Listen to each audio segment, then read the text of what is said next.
IT বাড়ির তরফ থেকে আমি মোহাম্মদ আব্দুল কাদের এসইও বাংলা ভিডিও টিউটোরিয়াল প্রোগ্রামে সবাইকে স্বাগত জানাচ্ছি। গত পর্বে আমরা অন পেজ এবং অফ পেজ অপটিমাইজেশন সম্পর্কে কিছু ধারণা পেয়েছি। তো এসইও শুরু করতে গেলে আপনাদের আগে এসইওর কিছু গুরুত্বপূর্ণ ফ্যাক্টর সম্পর্কে জেনে নিতে হবে। তো এই জন্যই মূলত আজকের টিউটোরিয়ালটি, যে আজকের পর্বে আমরা জানবো যে এসইওর কিছু গুরুত্বপূর্ণ ফ্যাক্টর বা কিছু গুরুত্বপূর্ণ তথ্য যেটা এসইওতে কাজে লাগে। তো চলুন জেনে নেই। তো এসইওতে গুরুত্বপূর্ণ তথ্যগুলোর মধ্যে সবচাইতে প্রথমে যেটি আছে ডোমেইন নেম। ডোমেইন নেম এসইওর সবচাইতে বেশি ইম্পর্টেন্ট ফ্যাক্টর। তো ডোমেইন নেম জিনিসটা কি আসলে সেটাই আমাদের আগে জানতে হবে। তো ডোমেইন নেম হচ্ছে নাম, আপনার ডোমেইনের নাম। তো ডোমেইন জিনিসটা কি? যেমন আমরা ফেসবুক ইউজ করি, তো ফেসবুক ইউজ করার সময় আমরা লিখি যে www.facebook.com। এখানে এই যে ফেসবুক শব্দটা, এটি হচ্ছে ফেসবুকের ডোমেইন নেম। আবার আমরা লিখি যে itbari.com, যেমন আমাদের ওয়েবসাইট যেমন itbari.com, এই itbari-টা হচ্ছে আমাদের ডোমেইন নেম। আবার যেমন google.com, এই গুগলটা হচ্ছে গুগলের ডোমেইন নেম। মানে আপনার সাইটের যে মেইন যে নামটা সেটাই হচ্ছে ডোমেইন নেম। তো এই ডোমেইন নেমটা এসইওতে খুবই একটা গুরুত্বপূর্ণ ব্যাপার, যে আপনি যে ওয়েবসাইট তৈরি করবেন সেটার ডোমেইন নেমটাই মূলত আপনার ওয়েবসাইটের মেইন পরিচয় বহন করবে। যেমন আমরা একটু কিছু উদাহরণ দেখি। যেমন আমরা যদি গুগলে যাই, গুগলে গিয়ে বডি বিল্ডিং লিখে সার্চ করছি, আপনারা এখান থেকে দেখে নিতে পারেন। বডি বিল্ডিং লিখে সার্চ করলে আমরা প্রথমে একটি রেজাল্ট দেখতে পাচ্ছি। এটি হচ্ছে পেইড এসইও রেজাল্ট, যেহেতু এটি অ্যাড দেখা যাচ্ছে। তো আমরা পেইড এসইও সংক্রান্ত কোনো কিছুই এখানে আলোচনা করছি না, কারণ পেইড এসইও রেজাল্ট এমনিতেই বাদ দেওয়া হয়। তো যাই হোক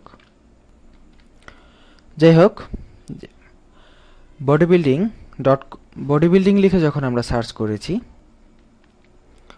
তখন শুরুতেই যে রেজাল্টটা আমাদেরকে গুগল দেখালো সেটি হচ্ছে bodybuilding.com এই ওয়েবসাইট, এবং সেটার অ্যাড্রেসটা আমরা দেখি যে ডোমেইন নেমটা কি, bodybuilding.com। তো এই ক্ষেত্রে দেখা যাচ্ছে যে আমরা যেটা লিখে গুগলে সার্চ করেছি সেটাই ডোমেইন নেমে যারা আছে সেই রেজাল্টটাই মূলত গুগলে সবচেয়ে বেশি দেখা যাচ্ছে।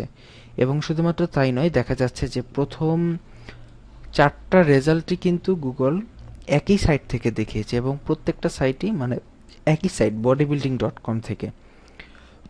এবং এরপরে গুগল যে রেজাল্টে দেখিয়েছে সেটি হচ্ছে উইকিপিডিয়ার একটি রেজাল্ট আমরা দেখতে পাচ্ছি। এবং উইকিপিডিয়াতে খেয়াল করুন যে উইকিপিডিয়ার রেজাল্ট তো দেখালো, এবং তার ডোমেইন নেমের শেষে তার যে ইউআরএল, এখানে এটাকে বলা হয় মূলত ইউআরএল। আমাদের ওয়েবসাইটের যে লিঙ্ক থাকে, যেমন আমরা যদি আমাদের ওয়েবসাইটে যাই, যেমন সাপোজ আমি আপনাকে একটু ডিটেলসে বোঝাচ্ছি। এই itbari.com ওয়েবসাইটে যদি আমরা যাই, সেটি হচ্ছে এই itbari.comটা হচ্ছে আমাদের ডোমেইন নেম itbari। এবং এর যদি কোনো লিঙ্কে ক্লিক করি, যেমন সাপোজ আমরা এই লিঙ্কে যদি ক্লিক করে ঢুকি, ভিতরে ক্লিক করে ঢোকার পর এই যে এখন এখানে যেটা আপনি দেখতে পাচ্ছেন, এই যে এই পুরোটা হচ্ছে আমার সাইটের ইউআরএল। তো এই ইউআরএলে কিন্তু বডি বিল্ডিং কথাটা লেখা আছে। আপনি খেয়াল করুন যে এই যে উইকিপিডিয়ার যে রেজাল্ট এবং সেখানে যে ইউআরএল, যদিও তাদের মেইন ডোমেইন নেমে কিন্তু এই বডি বিল্ডিং কথাটা লেখা নাই, কিন্তু এই ইউআরএল এর মধ্যে কিন্তু শেষে আমরা বডি বিল্ডিং কথাটা দেখতে পাচ্ছি। তো এইভাবে কিন্তু ডোমেইন নেম এবং আপনার ইউআরএল এ এই কিওয়ার্ড, এটাকে বলা হয় কিওয়ার্ড। মেইনলি যারা ভিজিটর, যারা সার্চ করে গুগলে, তারা যেটা লিখে সার্চ করে সেটাই কিওয়ার্ড। এই কিওয়ার্ড যদি আপনি ইউআরএল এর ডোমেইনে অথবা ইউআরএল এ যদি রাখতে পারেন, তাহলে সেটা আসলে খুবই একটা ইফেক্টিভ ভূমিকা পালন করে এসইওতে।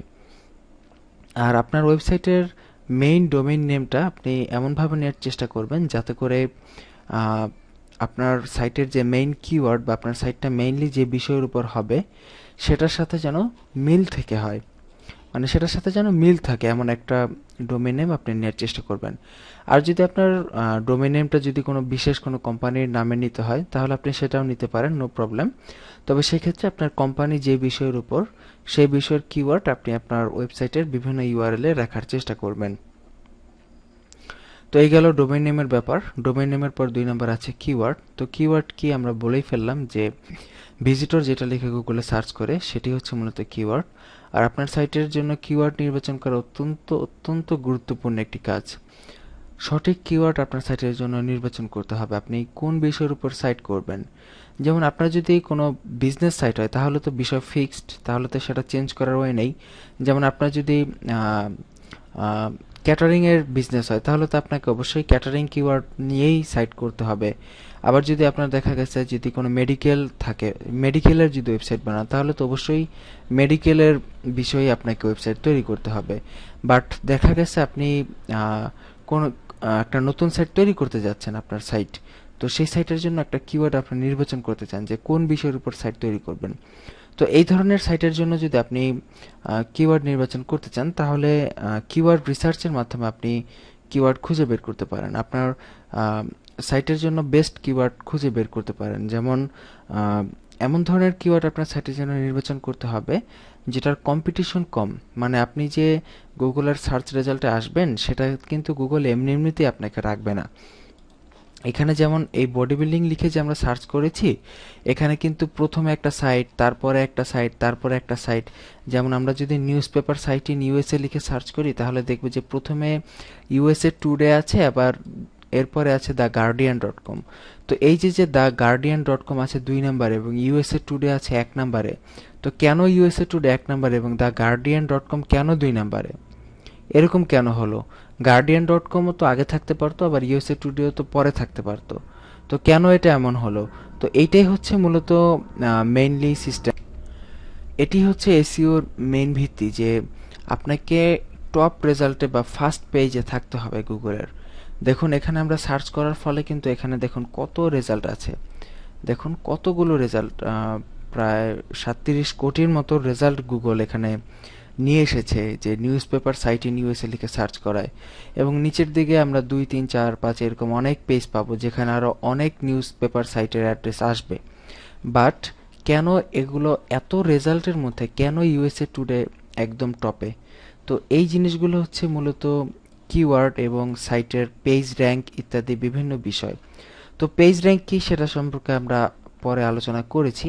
তো এখন শুধু আপনাদেরকে এসইওর মেইন মেইন কিছু ব্যাপার সম্পর্কে আপনাদের সাথে আলোচনা করছি।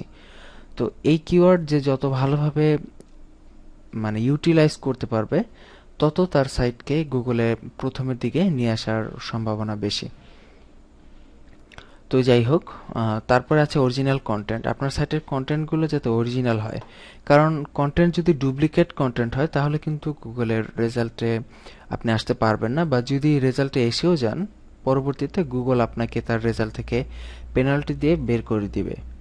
তো এই জন্য আপনার সাইটের কন্টেন্ট সবসময় চেষ্টা করবেন কোথা থেকে কপি করবেন না, অরিজিনাল কন্টেন্ট ইউজ করতে। বা অনেকে আছে যে কি কন্টেন্ট লিখবে খুঁজে পায় না, তো সেই ক্ষেত্রে আপনি কন্টেন্ট কপি না করে বিভিন্ন জায়গা থেকে কন্টেন্ট একত্রিত করে, বা দেখা গেছে 5টা ওয়েবসাইট থেকে আপনি যে বিষয়ের উপর লিখতে চান সেই বিষয়ের উপর 5টা আর্টিকেল আনলেন, এনে 5টা আর্টিকেল স্টাডি করে 5টা আর্টিকেল এর মধ্য থেকে আপনি হেল্প নিয়ে একটা আর্টিকেল লিখলেন। কিন্তু এমন নয় যে আপনি একটা ওয়েবসাইট থেকে হুবহু একটা আর্টিকেল কপি করে এনে আপনার ওয়েবসাইটে বসিয়ে দিলেন। যদি এই ধরনের কাজ করেন তাহলে গুগলে কখনোই ভালো পজিশনে আসতে পারবেন না। তো আমি কিন্তু এই জায়গায় বারবার গুগল গুগল বলছি, তবে গুগল বললে যে শুধু গুগল বুঝবেন এমন কিন্তু নয়। গুগলের পাশাপাশি আরও অনেক সার্চ ইঞ্জিন আছে, ইয়াহু, বিং, তো ইত্যাদিও আপনারা বুঝে নেবেন। কারণ আসলে কি যে সার্চ ইঞ্জিন কথাটা উচ্চারণ করা একটু টাফ, তবে সেই ক্ষেত্রে গুগল বলাটা সহজ। তো এই জন্য মূলত আমি আপনাদেরকে বারবার শুধু গুগলের কথাটাই বলছি। আর তাছাড়া আপনি যখন কাজ করবেন তখন দেখবেন যে অন্যান্য সার্চ ইঞ্জিনের থেকে গুগলের নামটাই বেশি আসবে, কারণ গুগলই সবচাইতে বেশি ইউজ করা হয়। আচ্ছা যাই হোক, এরপরে এরপরে যেটা আছে number of quality backlink. Backlink কি আপনারা একটু পরেই টিউটোরিয়ালে জানতে পারবেন। ব্যাকলিঙ্ক হচ্ছে আপনার সাইটের সাথে অন্যান্য সাইটের যে লিঙ্কিং সেটাই হচ্ছে মূলত ব্যাকলিঙ্ক। তো এই ব্যাকলিঙ্ক যত কোয়ালিটি ব্যাকলিঙ্ক আপনি আপনার সাইটের জন্য করতে পারবেন, সেটি আপনার সাইটের জন্য তত ইফেক্টিভ হবে। তো এটি নিয়ে পরে আলোচনা হবে আরও বিস্তারিত। এরপর আছে যে নাম্বার অফ রিয়েল ভিজিটর। আপনার সাইটে ভিজিটর যত বাড়বে, সাইটের যত বেশি রিয়েল ভিজিটর আসতে থাকবে, তত আপনার সাইটের র্যাঙ্কিং গুগলে বাড়তে থাকবে এবং আপনার সাইট তত দিন দিন ভালো পজিশনে যেতে থাকবে। তো ভিজিটর হচ্ছে আপনার সাইটে যে ভিজিট করে বা যে আসে তাকেই ভিজিটর বলা হয়। তো ভিজিটরগুলো যাতে রিয়েল হয় সেদিকে আপনাকে খেয়াল রাখতে হবে। এরপরে আছে লোডিং স্পিড অফ সাইট। এটি আসলে ইফেক্টিভ জিনিস, তবে ততটা নয়, মোটামুটি একটা ইফেক্ট ফেলে আর কি। যে লোডিং স্পিড, আপনার সাইটটা যদি খুবই স্লো হয় তাহলে দেখা গেছে যে আপনার সাইটে কেউ ঢুকবে না, বা গুগল যখন আপনার সাইটকে ক্রল করতে আসবে বা আপনার সাইটের তথ্যগুলো গুগল তাদের ডিরেক্টরিতে ইন্ডেক্স করতে আসবে, তখন দেখা গেছে যে আপনি যদি সাইটটা খুবই স্লো হয় তাহলে দেখা গেছে যে হয়তো গুগল যে আপনার গুগল ক্রল করার মাধ্যমে যে আপনার সাইটটাকে ইন্ডেক্স করে সেটা কিন্তু করতে পারবে না। পরবর্তীতে দেখা গেছে যে আপনার সাইটের তথ্য গুগলের কাছে জমা থাকবে না, ফলে আপনার সাইট সার্চ রেজাল্ট থেকে বেরিয়ে যাবে। তো এই জন্য আসলে সবসময় চেষ্টা করতে হবে যে ওয়েবসাইটটা যাতে হালকা হয় এবং খুব দ্রুত লোড হয়। তো এটা আসলে তেমন একটা ইম্পর্ট্যান্ট ফ্যাক্টর না এসইওর জন্য, তারপরেও এগুলো মাথায় রাখলে আপনি ভিজিটর ভালো পাবেন। এছাড়াও আর অন্যান্য বিভিন্ন তথ্য গুগল এসইওতে কাজ করে থাকে, বা বিভিন্ন বিষয় আছে পেজ র্যাঙ্ক সংক্রান্ত, আর অন্যান্য বিভিন্ন ব্যাপার আছে যেগুলো এসইওতে গুরুত্বপূর্ণ। তবে এগুলোই মূলত মেইনলি গুরুত্বপূর্ণ ম্যাটার্স যে এসইওর জন্য। তো আশা করি আপনারা এই এই যে টোটাল পার্টগুলো আমি এখানে দেখানোর চেষ্টা করলাম, আশা করি আপনারা মোটামুটিভাবে হলেও বুঝতে পেরেছেন। কারণ এখনও কিন্তু আমরা এসইও টিউটোরিয়ালে কিন্তু যাইনি, মাত্র প্রাথমিক লেভেলে আছি। তো এই জন্য আসলে বুঝতে সমস্যা হওয়াটা স্বাভাবিক। তারপরও আইডিয়াটা পেয়েছেন বলে আমার বিশ্বাস, যে আইডিয়াটা পেলে পরবর্তীতে যখন এগুলো আমরা প্র্যাকটিক্যালি দেখাবো তখন আপনারা একদম কমপ্লিটলি ক্লিয়ার হয়ে যাবেন আশা করি। তো যাই হোক, এই ছিল আজকের টিউটোরিয়াল। তো আগামী পর্বের আমন্ত্রণ জানিয়ে এখানেই বিদায় নিচ্ছি। ভালো থাকুন, সুস্থ থাকুন এই প্রত্যাশায়। আল্লাহ হাফিজ।